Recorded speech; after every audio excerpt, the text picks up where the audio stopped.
কেন বিএনপি কি এনসিপির মামা? দাবি করতে পারেন আপনারা ক্ষমতায় যাবেন, রাষ্ট্র না, কি করে জানেন আমরা ক্ষমতায় যাব? নির্বাচন হোক।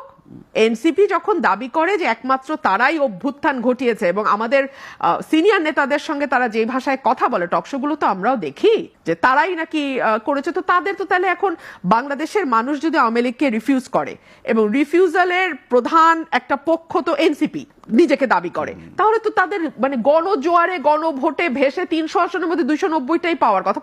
পাওয়ার পরে তারা এজেন্ডা বাস্তবায়ন করুক। বিএনপি তো তাদের মামা না, খালুও না, তো বিএনপি কেন তাদের এজেন্ডা বাস্তবায়ন করবে?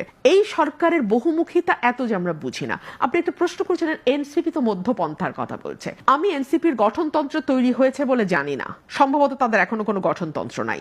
তারা ঠিক কোন আদর্শের উপর ভিত্তি করে রাজনীতি করতে যাচ্ছে সেটাও কিন্তু আমরা জানি না। আমরা তাদের রাজনীতিটা পুরোটাই দেখেছি আওয়ামী লীগ কেন্দ্রিক। আওয়ামী লীগকে ব্যান করো, আওয়ামী লীগের মানে সব পুরোটাই আওয়ামী লীগ কেন্দ্রিক। এর বাইরে তারা মানুষকে কি দেবে, তারা কি ডেলিভার করবে আমরা জানি না। তাদের দুটো দাবি, একটা হচ্ছে আওয়ামী লীগ নিষিদ্ধ করো, আরেকটা হচ্ছে বিএনপি কে দিয়ে সব সংস্কার, মানে বিএনপি যাতে তারা যা বলবে মামাবাড়ির যত আবদার আছে বিএনপি সবগুলোর সাথে তাল মিলিয়ে যাবে। এই হচ্ছে তাদের দুটো, মানে এখন পর্যন্ত মেইনলি তাদের এই দুটো জিনিস আমি দেখছি। তো এই দুটো আবদারের মধ্যে তাদের গঠনতন্ত্র কি, আদর্শ কি, তারা কি করতে চায়, তারা মানুষকে কি দেবে, তারা যদি আগামীতে রাষ্ট্র ক্ষমতা আসে। দেখুন নাজমুল ভাই, প্রতিটা দল কিন্তু নির্বাচনে যায় জিতবার জন্য, হারবার জন্য কোনো দল নির্বাচনে যায় না। সুতরাং প্রতিটি দলের একটা প্ল্যান থাকতে হবে যে আমরা ক্ষমতায় গেলে কি করব।